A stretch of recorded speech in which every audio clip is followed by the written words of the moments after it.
Hi, everyone. I'm Jordana Top, the Yoetzet Halacha for Beth Jacob Congregation in Beverly Hills. Thank you so much for joining this evening. I hope you're all enjoying the conference. Thank you to Nishmat and Mizrahi Canada for putting together an incredible and much-needed program. Pain associated with womanhood has a long history. It goes all the way back to Chava, the first woman, who was punished by God after eating from the Eitz Hada'at. Harbe arbe itzvonech veheronech be'etzev teldi banim. I will greatly increase your suffering and your childbearing. In pain shall you bear children. Some degree of pelvic pain related to menstruation, certainly the birth process, is so prevalent, it's considered normal. It's usually either tolerated or treated with medication. For some women, however, menstrual pain is severe, beyond what is considered normal. Some women may have other symptoms as well, such as painful sexual relations, GI symptoms, or unexplained infertility. Today, we have the privilege of hearing from Dr. Iris Orbach, a gynecologist who specializes in minimally invasive surgery. She is an expert in endometriosis, author of Beating Endo, How to Reclaim Your Life from Endometriosis. Dr. Orbach is at the forefront in her field, educating both the medical community and her patients about endometriosis. You can read more about Dr. Iris Orbach's impressive resume and her accomplishments if you click on her bio, which is below our screen. Personally, I met Iris when she moved to LA with her husband, Dr. Larry, who she practices with, and their fabulous daughters in 2017. I'll admit that when I first heard that Iris and Larry practice endo, I was a little bit confused. Personally, professionally, I'm a dentist, and in my world, endo is short for endodontist, someone who specializes in root canals, but every field has their lingo, and tonight, endo is short for endometriosis. The Orbachs have been a great addition to our community, and we're so fortunate to have them as our dear friends. Iris is the star of our show tonight. She will be educating us about endometriosis. I will interject with some questions, the relevant halachot, and the impact on Taharat HaMishpacha. We will take some Q&A. Hopefully we have time at the end.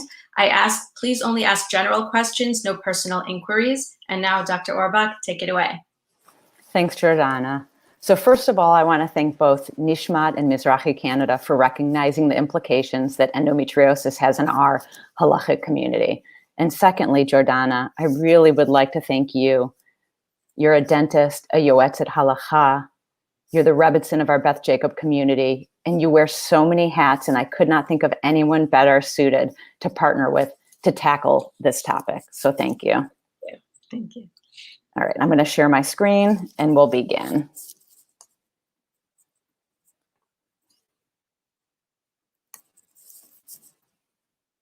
All right. So our topic is entitled Pelvic Pain, Painful Periods, Unexplained Infertility, Endometriosis, and its Halachic Implications. So let's just start off with just some broad objectives. And I'm hoping that by the end of this talk that you'll recognize that endometriosis is so much more than painful periods. We're going to talk about up-to-date evidence-based approaches to endometriosis in teens and adolescents and women. By the end of this talk, you're going to understand that 70% of teens who experience painful periods have endometriosis. We're going to find out that 40% of unexplained infertility is due to endometriosis. We're going to learn that close to 80% of those with endometriosis also have another pain generator in addition to endometriosis that contributes to their pain. We're going to talk about how endometriosis is not only a disease of lesions or implants that we excise and cut out, but that those lesions are also inflammatory as well. And we're going to finally conclude that surgical excision of endometriosis is the gold standard for treatment, not ablation of endometriosis. So typically when I give lectures, and I love lecturing, and I usually am very interactive with an audience, so it's quite difficult to do virtually, but I'm going to just engage the audience and have you just throw out an answer, true or false, to the following. So first of all, true or false, endometriosis cannot occur in a teenager. Only older women get endometriosis. False. Birth control cures endometriosis. False. Medical treatments cure endometriosis. False. Girls or women should wait to have surgery until they're ready to have children or of childbearing age. False again. Pregnancy cures endometriosis. False. Ablation of endometriosis and excision of endometriosis are equally effective. False. And lastly, the treatment of endometriosis is hysterectomy or removing a uterus. These are all false. Back in 2017, our American College of OBGYN president released a press announcement, and he entitled it, "It's About Time," or "It's Time We Talk About Endometriosis." And in it, he spoke about how it takes roughly 10 years from when women first experience their symptoms until they receive their endometriosis diagnosis. That's a decade. He went on to say that roughly 40% of all women with infertility have endometriosis. And then next in the yellow is quite shocking. 63% of general practitioners, he's referring to general OBGYNs, feel uncomfortable diagnosing and treating patients with endometriosis. And as many as half are unfamiliar with the three main symptoms of the disease. Lastly, in the blue at the bottom of the slide, he concluded early endometriosis diagnosis and treatment lead to better outcomes. Careful listening and discussion are integral to early detection, and many common symptoms are not so obvious, such as chronic lower back pain and intestinal problems like diarrhea, constipation, bloating, and nausea. So I'd like to start with a kind of a fictitious patient, MG. So MG is a 25-year-old who has a 10-year history of worsening menstrual pain, heavy periods, back pain, as well as pelvic pain throughout the month. She was started on oral contraception by her gynecologist, which helped manage her heavy periods, but didn't put a dent in her pain. Her symptoms have been gradually worsening since high school. She's newly married for 6 months and has been experiencing painful relations, making it challenging for her to achieve her goal of getting pregnant. Upon questioning, MG reports that she has chronic constipation, bloating, as well as a stomach pain since she was roughly 10, 2 years prior to starting her menses. She, quote, strains on the toilet for roughly 10 minutes, 2 to 3 times a day. She's seen multiple gastroenterologists and has had a full workup, all of which was negative, and was diagnosed only with irritable bowel syndrome. Upon questioning, MG reports that she experiences a squeezing sensation around her rectum, and sitting for extended periods of time is painful. She says that she has to contort her body to have a bowel movement and confides, "I often curl up in a ball due to pain." She adds it hurts to put a tampon in and now relies only on pads. She experiences both pain at the onset of penetration during relations, as well as with deeper penetration. All imaging has been normal, including CT scans as well as ultrasounds. So let's talk about the symptoms of endometriosis, because the symptoms of endometriosis really go from head to toe. So in terms of gynecological symptoms, one could have painful periods, painful sex, heavy periods, suffer from infertility. They can experience pain any time of the month. It can be preceding one's menses, after one's menses, during ovulation, during one's period, or all month long. In terms of urological symptoms, they can have pain with urination. They can have urgency where they feel the sudden urge to urinate, or urinary frequency where they feel that they have to constantly urinate. Some experience endometriosis pain as back pain. Others have right-sided pain, and others left-sided pain. GI symptoms are so common in endometriosis, occurring in 90% of adults and roughly 50% of teenagers with endometriosis. Some experience bloating, others have constipation, others more diarrhea. Some have alternating diarrhea and constipation. Many have painful bowel movements, nausea, and vomiting. Overwhelmingly, just about every patient experiences fatigue, not just plain fatigue, but debilitating, disabling fatigue. I wanted to note that everyone's symptoms of endometriosis is completely different. I have many sisters in my practice. I have many mother-daughters in my practice.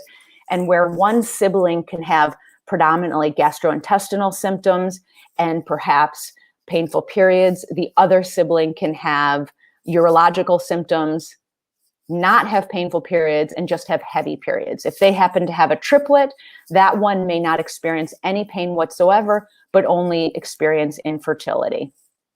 And in 2003, Fred Howard, who's now long retired, a big guru in pelvic pain, he published an amazing paper, and he said, when taking a patient's history, it's critical to ask questions not only regarding pain, but also asking urological, GI, musculoskeletal, and reproductive system questions when talking to suspected endometriosis patients.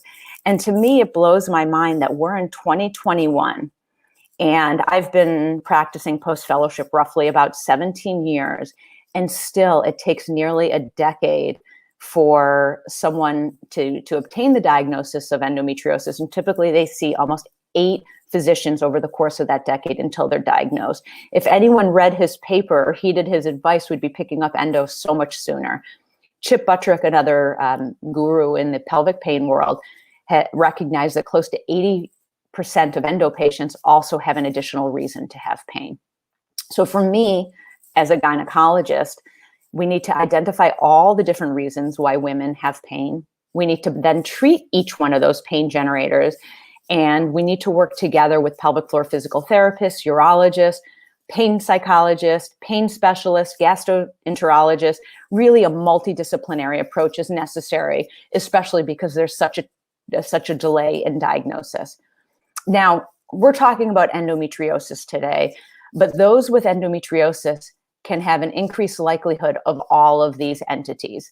I've placed pelvic floor dysfunction in red because I'm going to touch on this, but just to understand that those with endometriosis have a higher likelihood of having Hashimoto's thyroiditis, a higher likelihood of having irritable bowel syndrome, also higher likelihood of lupus, eczema, interstitial cystitis, anxiety, depression, celiac disease, fibromyalgia, central sensitization, which is just a really flared central nervous system, small intestinal bacterial overgrowth, pudendal neuralgia, and allergies and sensitivities. So for any of you who are out in the audience listening to this, or you know someone, a family member or a friend who maybe has been diagnosed with one of these, because each one of these diagnoses are very easy to make because they're often, we rely on blood testing or imaging to make these diagnoses. But if some of the symptoms that I'm speaking about tonight resonate with you, you may also have endometriosis.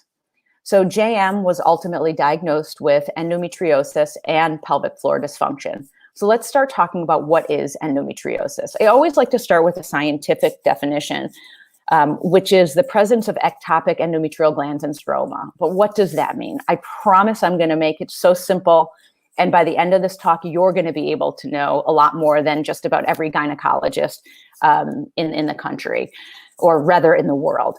So if this is a cartoon of the uterus, and I want to just start to get you oriented into the female anatomy, because I'm going to show you some videos. If this is the uterus, to the left is the left fallopian tube. This white area is the left ovary. On the right side, this is the right ovary and the fallopian tube here. This is an area behind the cervix. And what's within the blue box is enlarged here. And this is all endometriosis. You all are going to become experts at diagnosing endometriosis by the end of this talk. So the way that I explain what endometriosis is to my patients, I'm a visual learner, that's how I made my way through medical school, is I typically will draw my patients a picture. So this is a cartoon of one's uterus. We have an ovary and the other ovary here. This is the cervix where we have pap smears, and then this is the vagina. So right in the inside, this is the endometrium. That's the lining of the uterus that gets thicker and thicker and thicker until we withdraw bleed and get our menses or get our period. Endometriosis is when we have cells that are not identical, but they're similar to the endometrium, but they're simply found external or outside of the uterus.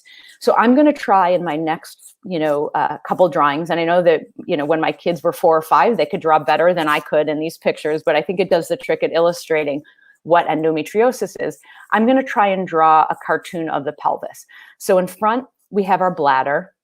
Anatomically behind our bladder, we find our uterus, and behind that is our rectum. So endometriosis, again, is when we have cells that are similar to the lining of the uterus, but those cells are found external or outside of the uterus. So in this case, this is trying to depict endometriosis, which is in front of the rectum, behind the uterus. Endo can be sandwiched between the bladder and the uterus. Honestly, endometriosis has been found in every organ of the body but the spleen, from head to toe. It's been found in brain, it's been found in lung, it's been found in muscle. But nevertheless, what happens every month when our ovaries tell our uterine lining or our endometrium to get thicker and thicker and thicker, it does. And then when we get our menses, we shed that lining. The hormones also from our ovaries tell these endometriosis implants so too to get thicker and thicker and thicker. The problem is in the pelvis that there's no exit point. So month after month after month after month, these implants get deeper and deeper and deeper, and they start to distort the anatomy, pulling things to the right or to the left or the back, and then subsequently pulling on the underlying layer of the muscles and the fascia. So let's talk about some facts. Endometriosis affects at least 10% of women, and that equates roughly 200 million women worldwide. That's a crazy number. And teens often present with acyclic pain, meaning their pain isn't only occurring during their period. Often it's happening at other times of the month. 56% of adolescents already have at least one GI, gastrointestinal symptom, and 52% of adolescents already have one urological symptom. What's important to know is that the laparoscopic appearance of endometriosis in a teen is completely different than in adult women. And we know that endometriosis is found, some studies say 40%, others say 50% of those with infertility, and only surgery enables a definitive diagnosis. So because of the variability of symptoms, the time from symptom onset to diagnosis in the United States is 10 years. And the reason it's 10 years is because the symptoms can cross all different organ systems. Some are GI, some are urological, some are fertility, as well as the fact that endometriosis is not seen on pelvic ultrasound. It's not seen on CT scan. You can run yourself through any radiological imaging test and it will not show endometriosis. We need to suspect it as a physician by asking the right questions, as well as my physical exam. And we know that the gold standard for diagnosis, which means how we as physicians diagnose endometriosis, is by seeing an entity that looks abnormal during laparoscopy, removing it, then sending that piece or specimen to the pathologist, the physician who looks at it under a microscope. Then they render the diagnosis, hey, that's endometriosis. And I want to show you the varying appearances of endometriosis at laparoscopy. And the reason that I want to show this to you is because I did 4 years of general OBGYN residency prior to initiating my fellowship, which was in minimally invasive surgery, and it was primarily focused on endometriosis. In my first week of fellowship, I learned more about the varying appearances of endometriosis than I learned in my 4 years of residency. So I could show you 30 different appearances of endometriosis. Just for the sake of time, I'm going to just start by showing you a few. So this is a laparoscopic view, and I'm looking at the cover of the bladder. So what happens initially, let's say this is an implant of endometriosis. What happens is our body starts to increase more and more blood vessels, more blood supply to help grow and nourish that endometriosis implant. So typically when I find this increased vascularity or all of these blood supplies in a certain area, that's a tip-off point that there may be endometriosis there. Endometriosis can be brown. Endometriosis can be black. It can be red. This is the only appearance. This is endometriosis on an ovary. This is a chocolate cyst of endometriosis. This is another ovary with some endometriosis externally on it. This is the only appearance that I learned in my 4 years of OBGYN residency. Next, I know this is a bit of a confusing picture, but my surgery that I'm going to show you all is going to show, this is the back of the cervix, and this is a left uterosacral ligament and a right uterosacral ligament. And I'm not sure if you can appreciate that the diameter of this left uterosacral ligament is much smaller in caliber than the right uterosacral ligament. Both of these are actually infiltrated with endometriosis. And since you're experts now at identifying red endometriosis, I'm sure you can identify that there's endo here and endo right in here with this increase in vascularity. Now, with endometriosis, patients often will say, oh, it hurts when I have relations, or it hurts when I have sex. And I typically will query them and I'll say, is the pain on penetration, initial penetration, or with deeper penetration? Typically, the initial penetration discomfort or pain is in reference to the muscles, which I'm going to talk about it later. The deeper penetration pain is because of endometriosis in this area. We call it in the cul-de-sac or the uterosacral ligaments, because what happens is the penis is pushing in this area. Dr. Orbach, can I interject a question Sure. here? So some of us in the audience, including myself, are Kala teachers. And thankfully, in the last number of years, there's been more education for Kala teachers in the area of pelvic floor health. And we're taught to look for certain red flags in women that we're teaching, either before their wedding or when they're newlyweds. Red flags such as difficulty using a tampon, or pain when doing internal examinations, the petticoat, or after they're married, difficulty consummating the marriage. And we're taught to refer women to PT, to physical therapy, specifically to pelvic floor specialists. And now that we're learning about endometriosis, my question is should PT be the first stop? Should we be adding an endometriosis specialist to our list of referrals? You know, what should a Kala teacher know to do? So it's a great question. So even in my practice, so typically muscles get tight subsequent to something else. So if someone is in excruciating pain, or they're assuming a fetal position all the time, what happens is secondarily, the pelvic floor muscles get tight. So my first stop for my patients, they come in, we have a really extensive initial consult. It's usually an hour and a half, often 2 hours. And I explain to them, and I say to them, based on your history, based on your physical exam, I do suspect you have endometriosis, but because of this diagnostic delay, because you've been curled up in a ball for 10 years, because you've been constipated and straining and pushing your stool out and further tightening those tight muscles, my first stop for my patients is pelvic floor physical therapy.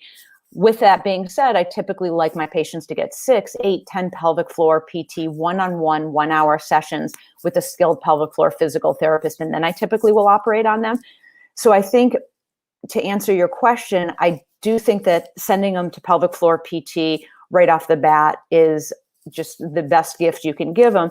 However, mentioning that, asking them about other questions relating to the GI symptom, the urological symptoms, and saying, listen, I think that endometriosis may be at the root of your tight muscles, you may want to find an experienced gynecologist who specializes in endometriosis.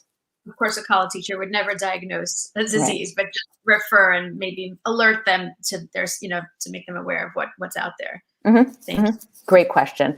And now the next picture I'm going to show you is going to be a segue into teen or adolescent endometriosis. So this right here in the center of the screen is the uterus. And this little dot here and here that's found within these orange circles is how we find endometriosis in teenagers. And it's found as clear vesicles.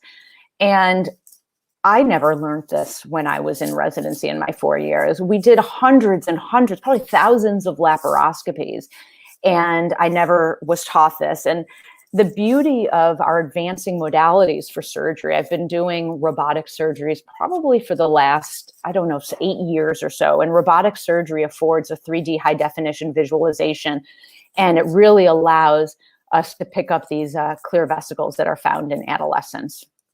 And I wanted to share something really interesting about endometriosis in fetal tissue. And there was a study that took a look at female fetuses who unfortunately didn't survive. Let's say they were a subject of blunt trauma during a car accident. There were then these pathologists who took all the female fetuses and they did autopsies on them. And they found that 9% of the female fetuses actually had endometriosis. And the reason I'm bringing up this extraordinary paper is to understand, as I mentioned in a prior slide, that roughly 10% of women have endometriosis.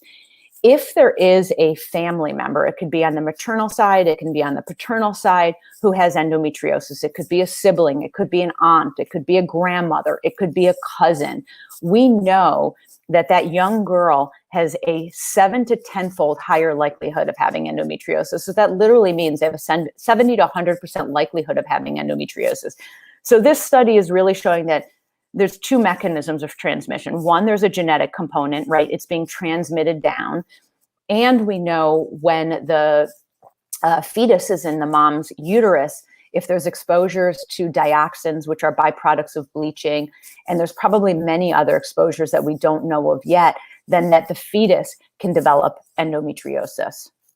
Now, endometriosis, for whatever reason, has been very neglected and not spoken about entity. But luckily, over the last few years, this has begun to shift. And in our OBGYN news, one of our articles, they spoke about how the push is on to recognize endometriosis in adolescents. And in the blue highlighted area, it talks about how the majority of women with endometriosis, roughly 2/3, report first experiencing their symptoms in adolescence. And it concluded that if we can diagnose endometriosis in early stages, we can prevent a lifetime of pain and suffering and decrease rates of infertility, hopefully stopping disease progression before it does damage. So for all of the moms out there, or hopefully there's some healthcare professionals or teachers or college teachers, it's important to understand that adolescents can have endometriosis. 64% of adolescents have painful periods. 44% of these adolescents have heavy bleeding. And as I mentioned before, roughly about half have intestinal symptoms and roughly half have urologic symptoms. And that adolescents are more likely to have non-cyclic pelvic pain. This is such an interesting study. What it found was endometriosis is found in 70% of girls or teens who have painful periods. So let's say there's a young teen who's suffering from really painful periods. At that moment in time, she has a 70% likelihood of having endometriosis. And lastly, we know that timely referral to a gynecologist experienced with laparoscopic diagnosis and treatment of endometriosis is critical to expedite care for adolescents with pelvic pain. Iris, one question I have is, as a parent, if your daughter does experience severely painful periods, how do you know, though, what is normal? They say that teenagers sometimes have more severe cramps, and then, as their bodies acclimate, after a few years, then it's less severe. So how do you know what's considered normal? You can control with ibuprofen or combination with acetaminophen, and when they need to see a specialist. And if they do need to seek further medical care, the first stop, the pediatrician, the gynecologist, or straight to an endo specialist? Yeah. So the way that I explain it is, if your child loves theater and they look forward to trying out for the play all year long, and when that time comes in that academic year, they decide not to try out because they're in too much pain, or if they're a big cross-country runner and they love running, but they don't even want to try out for the team this year, or you have a social kid and your social child keeps withdrawing or not engaging or saying no to those sleepovers with their friends because they're afraid they're going to get their period during that time. So essentially, if your child is curling up in a ball, whether it's in their bed, it's on the bathroom floor, and they're not doing those things that they absolutely are so passionate about, I think that's a good key that they take them to see a physician. Now, the question is, who is going to recognize endometriosis? As I mentioned, I did 4 years of OBGYN training, and everything.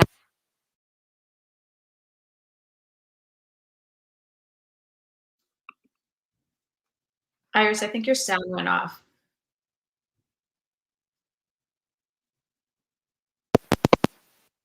It's back. Hear me? It's back. Yeah. Okay, great. So, I would love to say take them to the pediatrician. They'll know exactly how to diagnose, manage someone with painful periods, but it's so sad that they don't. And I would say, and I'm going to give references at the end of the presentation, where you can find experts in endometriosis, no matter where in the world you are. There's a Facebook group called Nancy's Nook that it's roughly about 130,000 members, and it's an online self-directed educational resource, probably one of the best resources that is there. And there's a heading on there, like find a physician, and it lists physicians who are specialists throughout the world. So I would not go the route of the pediatrician or the gynecologist. I'm hoping things are changing. We're trying to do so much education, but right now you're just going to lose a lot of time and probably be armed with wrong information. Wow. Thank you. And I just wanted to bring this up to show that half of teens have GI symptoms, but in adults, 90% of adults have gastrointestinal symptoms. And often in my practice, I see that adults come in and they're referred by a fertility doctor for infertility, and they come to my office and they say, I don't know why I'm sent here. I don't have any of the symptoms of endometriosis. And then I ask them questions about bloating, constipation, diarrhea, and they literally are like, yes. All right. Well, now that we learned some background about endometriosis, how can endometriosis affect a marriage? So it clearly affects a person in terms of having chronic pain. Anytime a person's in pain, that causes stress on a relationship, not just a marriage, any relationship that you're in. When you're in pain, you can't function normally. Women may have feelings of guilt. They might feel like there's something wrong with them, or maybe their pain used to be just their own personal pain, but now they're married and they can't have relations with their husband, and that's causing stress. They might feel guilt. They might be angry at their spouse. Why is it just me? My spouse doesn't understand what I'm going through, or it's just my body. They might feel very lonely. A lot of women don't talk about these things. Certainly, painful relations is not something that's spoken about very often in the public. Women may become depressed, as Iris, I think, mentioned, that depression very often goes along with these symptoms. Painful intercourse can certainly affect a marriage. It's supposed to be a feeling of uniting with your spouse, and if it causes pain, that's the opposite of what it's supposed to be. Heavy bleeding or mid-cycle staining can lead to more days of need-time, more physical separation for couples who are observant. And certainly difficulty conceiving can certainly impact a marriage if endometriosis leads to infertility. So all of these things can just really negatively affect a marriage. So what can I do about it? Aside from going to see Dr. Orbach or another endometriosis specialist, in the meantime, educate yourself and your spouse about endo. You can get Dr. Orbach's book, which I think is going to be available on the raffle. We're going to give the little code at the end, but read her book. Educate yourself, educate your spouse. The pain is not in your head. This is not something that's fabricated. It is real. Don't ignore your symptoms because they won't go away on their own. Communicate. Share the journey. It makes it much more tolerable, less isolating with your spouse, with loved ones, a trusted friend. Don't suffer in silence and expect your spouse or loved ones to read your mind because they just can't. Do get help early. Don't wait years before seeking help. The more pain generators that you develop, the harder it is to undo that cycle of pain. And in the meantime, couples need to find alternate ways to enjoy physical intimacy if intercourse is off the table for now. And certainly don't say something feels good when it doesn't. Sexual relations always have to be consensual, even in a marriage, and a woman should never tolerate something that's painful. So those are some things to keep in mind. Thanks, Jordana.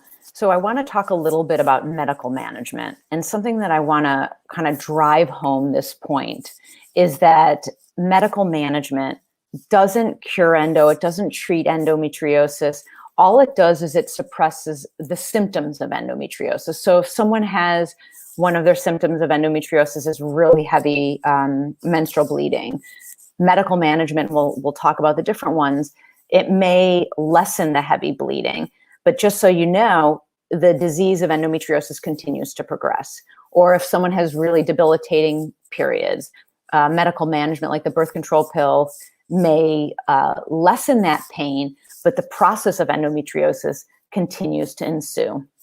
So there's the oral contraceptive pills, and I'm going to talk a little bit more about that on the next slide. There's a medicine that's FDA approved called Lupron.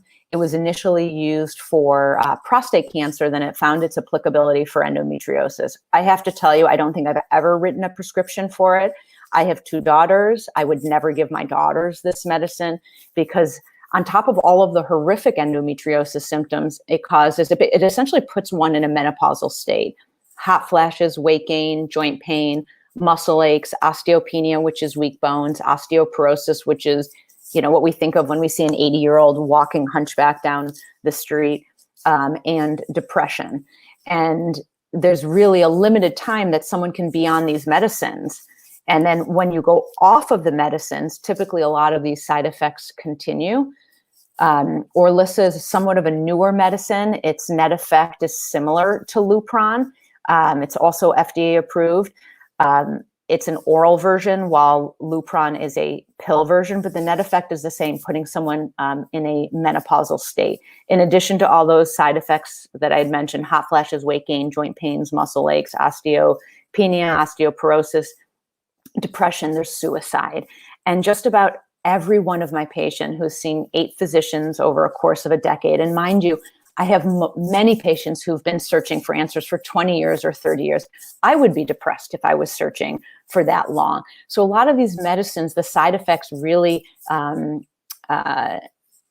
side effects outweigh any benefit. And then the progesterone releasing IUDs, there's a few different ones. I find that those to be the most beneficial when someone has heavy bleeding. I want to just talk about the birth control pill in terms of medical management. Again, it's just treating the symptoms while the disease progresses. But if I could tell you, just about 100% of the patients, by the time someone gets to me in my office, they've been searching for answers for a decade or 2 decades. And they'll come in saying, I've tried 6 pills, I've tried 8 pills, none of them work. And I challenge those providers who actually prescribe them to spend like 3 minutes counseling the patients as how to best take them. It's so important to take the birth control pill at the same time every day, because the idea behind birth control pills is that we want a steady state of medicine. So birth control pills have estrogens and progestins, and we want a steady state. If someone's late taking the pill, and today many of our birth control pills are on the lower side, if someone's late, even a half an hour, what happens, that causes the estrogen and progestins to dip. And what that does is that signals the uterine lining to shed and to cramp and to cause pain. So I encourage, whether it's my teenagers or my older adults, to set their phone alarm as a reminder. And if you are going to take your pill in the morning, but you sleep in, let's say on a Sunday, then the morning is not a good time to take the pill. I think typically most people eat dinner roughly around the same time, and that usually is the best time for my patients. And I say, let's say you want to take your pill at 6 p.m. Set your phone alarm at 6, 6:01, 6:02, 6:03, 6:04, 6:05. And I encourage my patients to set their phone alarm to the most obnoxious sounding alarm. I think the sonar alarm, the one that goes, to me, it puts me back into my residency with my beeper going off. So I wouldn't miss taking anything if I heard that go off once. But most of my patients typically end up taking the pill within 2 or 3 minutes by incorporating this technique. And I can't stress enough that it is normal to have spotting for the first 3 to 4 months on a new birth control pill. So please, please, please be patient. The best pills for symptom relief with endometriosis are the monophasic ones, not the triphasic. Tri, as 3 denotes. Tri means there's 3 weeks of the pill and there's 3 different dosages. That does not work well at all. So like orthotricycline is a triphasic. We don't want to use those for endometriosis. We want a monophasic. Mono meaning the same dosages of the estrogen and progesterone. And most pills on the market are 21/7 pills. What that means is there's 21 days of hormones and 7 days of a pill-free week. The best ones for endo patients are the 24/4 regimens. That means 24 days of the same doses of the estrogen and progestins and 4 days off. And then I typically will switch my patients to a continuous only pill after they don't have spotting for 2 or 3 months on the cyclic pills. Okay, since Dr. Auerbach was talking about staining, it's a good time for us to review the laws of staining. For women on oral contraceptives who experience staining or any mid-cycle staining, or following a procedure, a gynecological procedure that might cause some staining afterwards, it's important for women to know how to avoid becoming a nida from the staining. So our source here, which I'll just kind of paraphrase here from Masachet Nida 58b, records the following incident where a woman came before Rabbi Akiva, and she said to him, "I saw a blood stain." And he said to her, "Perhaps there was a wound on your body." And she said, "Yes, there was a wound and it healed." And then he said to her, "Was it perhaps a wound that could reopen and bleed?" And she said, "Yes, it was." Rabbi Akiva ruled that she was tehora, she was ritually pure. Afterwards, Rabbi Akiva noticed that his students were looking at each other, wondering why he ruled leniently in this case. And Rabbi Akiva said to them, "What in this matter is difficult in your eyes? The reason I ruled this way is that the sages did not state that a woman becomes impure from a bloodstain in order to be stringent. They instituted it to be lenient." And he quoted from the pasuk, "V'isha ki tiyeh zova, dam yeh zova bivsara," the pasuk from Vayikra that teaches us about nida. If a woman has a discharge, her discharge is in her flesh is blood, from which it's derived that by Torah law, blood deems her impure, but not a stain. Impurity from a blood stain was instituted by the rabbis, either to protect the Torah law, as they often do, or because of the laws of tum'ah and tahara, purity and impurity, but they rule leniently on cases where the stain can be attributed to another source. So what is a stain? It's a complicated question. One page earlier in the Talmud, we learned that in order for a woman to beat Tmei Nida on a Torah level, the bleeding must be accompanied by some sort of a sensation, a hargasha. And if there's no sensation that the blood came out, she may become nida, but only on a rabbinic level. We generally define a stain as blood that you simply find, whether it's on a garment, on your body, that may have come from the uterus, and it came out without a hargasha. Next slide, please. So since becoming tmeya from a stain is rabbinic, the rabbis built into this gezerah, into this decree, built-in leniencies into the law, such as the one that Rabbi Akiva cited. Perhaps we can attribute it to something else, to a non-uterine source. Other leniencies include the size. Is it smaller than halachic gris, about the size of a US penny? So anything smaller than that size, we can disregard and does not make us tmeya. Always, only the color red. It has to be the color of blood or black is tameh. If it's a light brown, like coffee with milk, that's pure. If it's a medium dark brown, these are questions that should be asked to a halachic authority, because those are tricky colors. Sometimes it's more reddish, sometimes it's not, and there's different opinions about brown. Speaking of asking questions, in all of these areas, it's really important to have someone that you feel comfortable to ask questions to. A halachic authority, whether it's a rabbi or a yoetzet halacha, but it's really important to be comfortable. Just like being comfortable with your physician, you need to be comfortable to ask these personal questions. Other leniencies, if a stain is found on a colored garment, then it does not render a woman a nida. If it's found on something that can't become ritually impure, it's not mikabel tum'ah, such as something synthetic, disposable, or something attached to the ground, that's also a further leniency. And the one that Rabbi Akiva cited, can you attribute the stain to something else?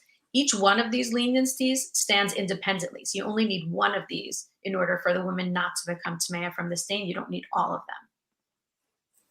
Okay. Go ahead. Okay, so outside of staining, because Dr. Orbach told us that the gold standard for treating endometriosis is surgery, and she's going to teach us more about that pretty soon. But we want to talk about after surgery, does a woman become tamea from that? So we need to look at this source in Masachet Nida 16a. It's a statement of Rabbi Shimon ben Gamliel, Detanya haro'eh dam machmat makah, afilu betoch yemei nidata tehora, divrei Rabbi Shimon ben Gamliel. It was taught in a Braita with regard to a woman who sees blood due to a wound in her pubic area, even if she saw the blood during the days of her menstruation, meaning the time that she's expecting her period, she's pure, as it is assumed that the blood came from the wound. This is the statement of Rabbi Shimon ben Gamliel. So wound blood does not make a woman a nida. Go ahead. And what does it mean in the pubic area? The Gemara tells us that ne'emenet isha lomar maka yeshli b'makor, from the uterus itself, shemimena dam yotzeh, divrei Rebbe. A woman is deemed credible to say, I have a wound in my uterus from where the blood is emerging. So if a procedure is done that causes bleeding, but it's wound blood, that's going to be tahor. However, as Dr. Orbach will tell us, sometimes it's difficult to discern if something is a wound or it's inducing hormonal bleeding, such as in procedures for endometriosis, fibroids, other things that can come up that have both a wound component and a hormonal component. So questions always need to be asked, but that's some of the background for it. Go ahead. So when there's surgery after a procedure, there's a possibility of becoming a nida, as we just spoke about, from bleeding. But there are two main questions. The first one is, was there uterine bleeding? So if so, is it a wound or not?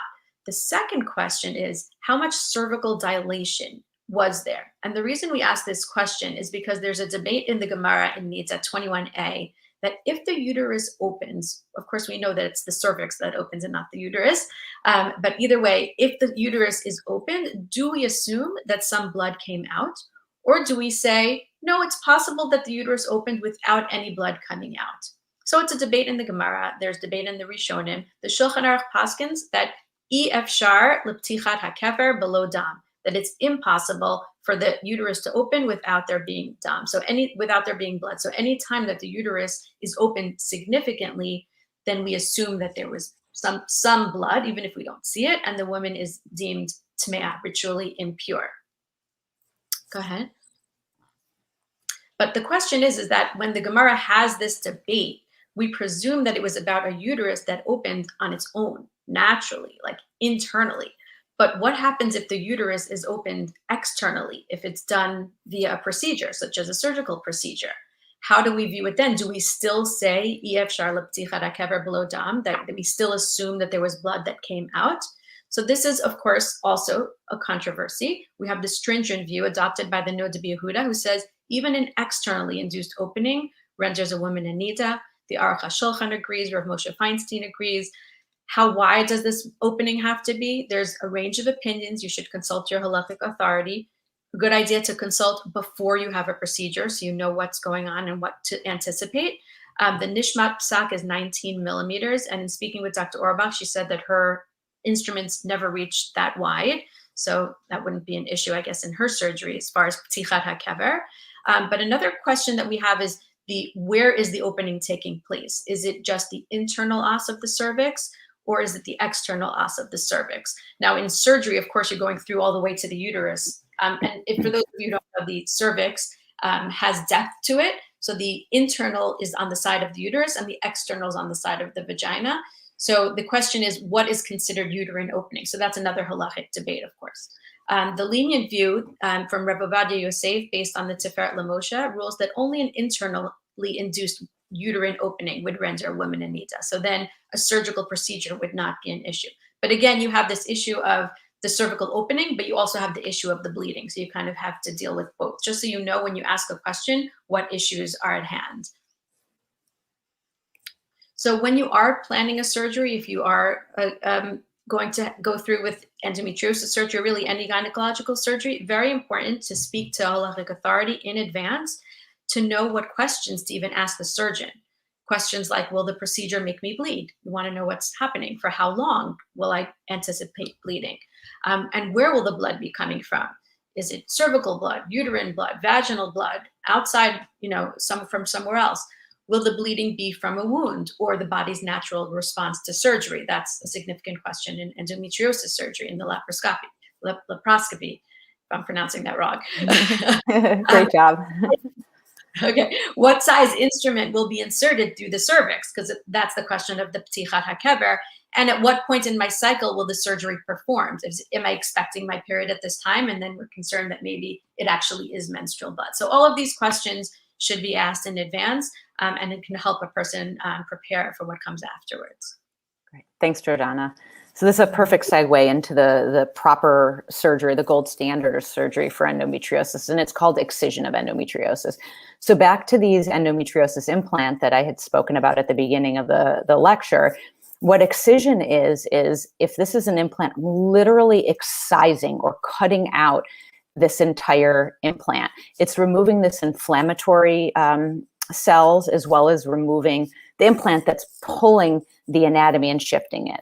So excision is cutting out the whole implant. And the reason that ablation or cautery is the wrong surgery and doesn't work is because it only treats on the superficial level. Now, I learned how to do the wrong kind of surgery in my OBGYN residency. I learned how to do ablation of endometriosis. It was only until my fellowship that I learned how to do the proper treatment. And I think this picture really hits home. Now, if this is an iceberg, endometriosis excision literally will remove the entire lesion, whereas ablation is just removing the superficial portion and leaving this whole deeper area that's really contributing to the bulk of the pain and setting off all of this inflammation, and sets off inflammation from head to toe. So we have great data to show that excision is better than ablation. The gold standard of data from a doctor is a prospective randomized double-blinded 5-year trial. And that's what we have that shows that excision of endometriosis is so much better than ablation. So people usually want to know, how do I perform it? What do I use? This is a pair of robotic scissors. And what's important is that the first surgeries tend to produce the best response. So if someone even suspects that they have endometriosis, I implore them to find someone and ask the right questions to find an excision specialist. So I want to orient you into a video. This is sort of like a similar picture that I had shown at the onset of our lecture. If this is the uterus in front, and the left ovarian tube, right ovarian tube. Here are the uterosacral ligaments that we saw in one of those pictures earlier on. And then here is the rectum. So this is a front to back picture: uterus, uterosacral ligaments, and rectum. And we're going to see an excision. This is the uterus, this is the right side, and this is the left side. And I'm going to come in with my instrument, and I'm going to lift up the right ovary. I'm grabbing the right uterosacral ligament. I'm utilizing scissors. And I don't know if you can appreciate that reddened area is endometriosis. And now the tissue is just going to give away because it's been pulled in because of the endometriosis. And then my bedside assistant comes in, they remove the specimen, and we send it off to pathology. Now, there was tons more endometriosis here. This whole area where it's all red, here is all endometriosis. This is more endo on the rectum. And then if we lift up this left ovary, there's a bunch of endometriosis as well. If anyone wants to see more videos, I'm happy to show them. I wanted to show what a uterine manipulator looks like so you can conceptually understand what Jordana was speaking to. So this is a front to back picture. This is a pubic bone, the bladder, the uterus, and the rectum. And my uterine manipulator, I use a Valchev manipulator. It goes in through the external os, internal os, and then into the uterus. And then that allows me to move the uterus anterior, posterior, and then it allows me and facilitates the excision of endometriosis. And, bleeding post-surgery can be from the uterine manipulator, but it also can be from the emotional stress or the physical stress of surgery that affects the regular rhythm of the female hormones. And anyone who's even had their tonsils out could find that their menstrual cycle is off for the following 2 to 3 cycles after having a tonsillectomy. And I just wanted to, throw in a few other thoughts because there's so much misinformation about endometriosis. Hysterectomy or removing the uterus is not the treatment of endometriosis. As we learned, endo by definition is found outside of the uterus. So why would we want to remove someone's uterus to treat a disease that's found outside or external to the uterus? We don't need to remove ovaries or castrate women. That doesn't treat endo. And pregnancy is not a cure for endometriosis, despite, again, what I was taught when I was a resident. And for those of you who are trying to find all the different passcodes to win some prizes, Beating Endo is our passcode. And we spoke about endo, and I know you're all experts on endo. I wanted to just very quickly touch on pelvic floor dysfunction, which JM also had. So back to my 4-year-old drawing. We have pelvic floor muscles, which is depicted here, and that's what holds our organs in place. This is a little more sophisticated picture, but what happens typically from, let's say someone has constipation. Typically, if we have a bowel movement, our muscles should relax here in order for stool to pass. But if someone's constipated, instead they're squeezing the muscles. The same too goes for the bladder. If someone has urinary frequency because they feel like they keep having to urinate, the normal physiology of relaxing the muscles around the bladder doesn't happen. And instead there's a contraction of the muscles. The same thing if someone's going to have relations and they've had pain or they're anticipating pain. Normally during sex, the muscles should relax, but instead if someone's having pain or discomfort or anticipating that pain, there's a squeezing of the muscles. So that's why I always refer to pelvic floor physical therapy. So finishing up the timelining to get MG better, when she came in for her consult, I suspected endo based on me asking her a whole host of questions and my physical exam. I set her off to start with pelvic floor PT, which she did for weekly for 10 visits. 3 months after I met her, she underwent excision surgery. 6 weeks post-surgery, she reported to me that I feel 80% better. And I have my patients continue pelvic floor PT within the first week of surgery and then continue it thereafter. 3 months after surgery, she was able to have sex without pain. And 5 months post-surgery, she actually achieved pregnancy spontaneously. This is the timeline that I saw when I finished my residency and finished my fellowship 17 years ago. It was a teenager who had pain, went to the pediatrician. The word endo wasn't spoken. The pain persisted. She, in her 20s, went to her gynecologist. Again, endometriosis was never mentioned. She started to develop GI manifestations. Again, full evaluation was done. No mention of the word endometriosis. She later then had urological symptoms, and same thing, no mention of endo. Another GI because symptoms were worsening. She now is newly married. She's experiencing pain with sex, and to which the gynecologist says, have a glass of wine before you have sex and maybe see a psychiatrist. Maybe you're depressed. She's not able to achieve pregnancy. She sees a reproductive endocrinologist or a fertility doctor who finally does make the diagnosis, but albeit does the wrong surgery. And then all of a sudden, close to 40, she has the proper surgery. This is why I do what I do. And I love to teach and I love outreach, because my goal and hope is that if there's a teenager who's having pain, she's going to go to the pediatrician. The pediatrician is going to know the different signs of endometriosis and steer that mom and her daughter straight to a specialist. Doesn't mean that we're jumping in and having surgery, but they're going to be armed with proper information. And when the time is right for that particular person, they'll undergo excision of endometriosis. And then that young adult is going to live their life in the fullest or for the fullest. I wanted to bring awareness to a great documentary called the Endo What documentary. This is the first movie of a series of 2 movies. The second one is finished and we're ready to deliver it. But just because of COVID, it hasn't been released yet, but look out for it. It's called Fighting in the Dark. And you can watch that Endo What documentary at endowhat.com. I mentioned Nancy's Nook Facebook group. It's a great online educational resource. a time, Yesh Tikva, Yoetzet Halacha, fertility counselors. And you don't have to buy my book. There's so much information out there. And I've donated a bunch of books, and hopefully you can win it during the raffle. The link to Dr. Auerbach's book is also in our session info, so you can find it there as well. Okay. Dr. Auerbach, fantastic. Thank you so much. We have one question. We have a couple of minutes, so we'll take a question here. Someone is asking, does physical build predispose one for endo? Not that I know of. If they're referring to short or tall, or now, no, I don't believe so. I've never been asked that question. Okay. What about weight, like overweight, underweight? No. I have thin, petite patients. I have wide patients, short, tall, every ethnicity, no. Okay. Someone has another question. We have one more minute. What are fibroids? I know that's not your topic today, but in a nutshell. Yeah. So fibroids are benign growths of the smooth muscle of the uterus. So of their growths that can be found in the lining of the uterus, in the muscle of the uterus, or on the external uterus. And they're pretty common. Probably roughly 30% of women have fibroids. And usually if you have one, you have many. Obviously different than endo. Very different than endo, yeah. Very common though. Okay, amazing, great.